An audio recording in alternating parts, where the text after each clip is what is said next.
Well, hello everybody. I'm Caroline Stevens. I was the Brexit campaign manager for the referendum in 2016. As you know, I've been talking about the constitutional issues pertaining to us having signed the Lisbon Treaty way back in 2007. We're still party to that treaty today. Now, this is an exclusive video, exclusive from the perspective of the information I'm going to share with you has not been shared publicly before.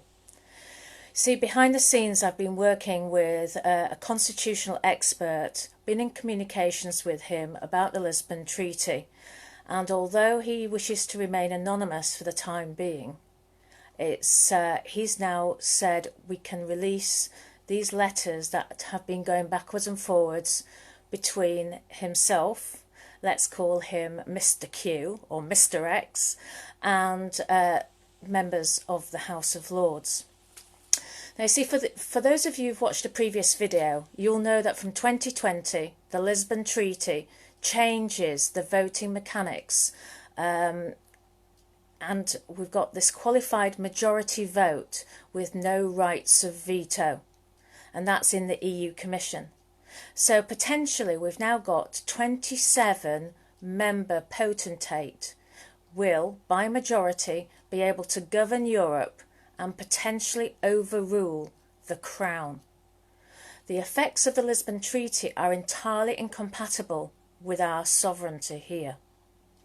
Now, this matter, as I say, has been taken to the House of Lords by Mr. Q, our constitutional expert. And as I say, I'm going to protect his identity for now. I'm also going to protect the identity of the Lords he's been in communication with. But now I can read out the letter that's been going between Mr. Q and the House of Lords. And this letter is headed "A Constitutional Initiative to Override a Political Deadlock." Public anxiety and dismay as to Brexit political arguments reflects a similar mood and confusion in the House of Commons, which makes it extremely difficult for us, the public, poorly served by the media, to understand the critical issues, which in turn will make it more difficult to gain wide acceptance to find any kind of solution. So in particular, it's noticeable that the parliamentary discussions are failing to address significantly critical constitutional problems, which may vary according to which solution is to the outcome. So it may be helpful to win public support if these are now more clearly explained and understood. Yet only the Daily Express a few days ago has made any significant move towards this. None of our politicians have at all. So nothing would help more to achieve public understanding of the constitutional hazards than to initiate urgently the direct appeal to the United Nations. We need to seek their support for bringing the EU Commission, EUC, into strict conformity with the requirements of Clause 46.1 of the Vienna Convention on the Law of Treaty Making of 1969. Serving this notice would also provide immediately justifiable cause for an extension to the Chapter 50 timetable and demonstrate a firm and legally justified government initiative. In line with the application to the UN, the government should then explain to Parliament and to the media the different constitutional hazards arising from the alternative solutions available. For example, remaining in the EU, whether temporarily or indefinitely, may see the UK embroiled in the coming move to qualified majority vote in 2020 and beyond. Now, this is contrary to the popular vote and that which our government has promised to deliver. Remember, we voted to leave on the 23rd of June 2016. Our government promised to deliver a mandate, that mandate. It is utterly detrimental to our constitution. It will involve the creation of a European standing army and loss of control of our own defence forces.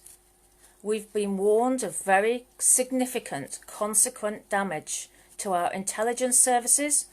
There would be a loss of control of fiscal independence and currency, and a loss of diplomatic independence to make international treaties.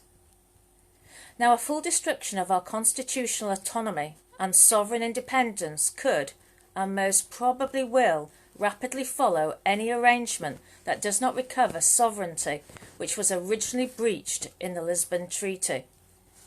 We must exit by initiating a supra-party political consensus confirming our constitution. The way forward from this is to firstly, we need to make an immediate appeal to the United Nations, making reference to a potential breach of the Vienna Convention on the Law of Treaty Making 1969 under Article 46(1), with a view to seeking an adjudication that the EU is attempting to force us to agree a treaty based upon fundamentally unconstitutional even arrangements unacceptable to the British Crown. The Attorney General previously discouraged this initiative, if you remember, because he had addressed the wrong clause in the treaty. The correct clause states that no trading agreement may be entered into which significantly compromises the constitutional integrity of the responding nation, which is surely an accurate description of the EU's exit position. Secondly, what we should be doing. If the application could be supported by Her Majesty, it would add significant force. This application to the UN could surely be assembled by a government legal team within a single working day and be ready to be presented by the UK's ambassador to the UN on behalf of Her Majesty within 48 hours. Media coverage would immediately raise the entire public perception of the Brexit issue, put in perspective political loyalties, and engender, hopefully, a public, patriotic response. People, are you ready for this? This is our time to shine. We must save the UK. Thirdly, in the meantime, we must begin to educate the public and electorate to the relative risks of both the Remain strategy and the reasons why a no-deal exit may be the only means to preserve our national independence and our continuity of our proud sovereign status. We must also show that this sovereign status will only be placed in ever greater risk unless we are set free and clear from the EU Commissioner's qualified majority strategy, which is due to commence next year. Only if the UN do not uphold our complaint, then only the leave without a deal solution will achieve this. And fourthly, the dire constitutional consequences of Remain will very likely force an abdication by the monarch. Yes, an abdication by the monarch. She would either have to accept a state of perjury or maintain the Crown's honour by abdication. Her oaths of office will have become entirely corrupted, such that no successor could undertake them. Thus, the total demise of the Crown is a very real and inherent risk and remaining. So, whatever your opinions are of the Queen and the monarch and the Crown, the fact is that we still do have a Queen, and she does protect us. We keep our sovereignty by her being in place. So you can now see how this is going to impact on us individually. So failure to terminate the membership of the European Union will continue to lead us all deeper into a treasonous liability arising from placing our governance subject to a foreign potentate. That potentate is unelected by the UK's electorate, is unaccountable to them, and irremovable by them. This is an absolute affront to the dignity and majesty of the Crown. It could foreshadow the total demise of the monarchy. Now, when Brexit is finally done, Parliament must be shown to have discharged its absolute responsibility not to have reduced its own very great power. So basically, in summary, we now need to take this message out into the world, especially to the people in the UK, people in the Commonwealth who depend on us. They're looking to us. We are the beacon. The British public must be brought to an understanding that Brexit is a vital precondition for the maintenance of our sovereignty and independence, and that our political forces are acting responsibly and with great integrity on behalf of the whole community. In passing, it will do no harm to remind all levels of Parliament in this process.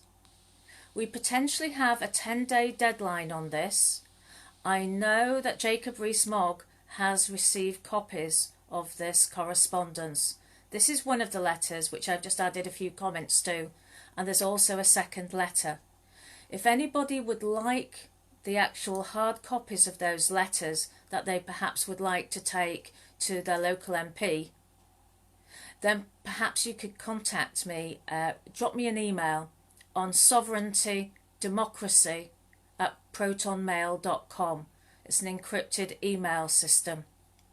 That's sovereigntydemocracy@protonmail.com. The only dot is just before the com. So, we need to take back control of our country. We need to make sure that we still have a monarchy. The Lisbon Treaty, I'm afraid, is very real, and our MPs are being very negligent. All the politicians are. How many politicians are talking about the Lisbon Treaty and its implications? We have only a few days left. I'll leave it with you, people, and as I say, please drop me a line if you'd like the hard copies of these letters, and just share like mad on this video. This is real. This isn't political spin. It's the truth. Thank you for listening. I'll see you again soon. Bye.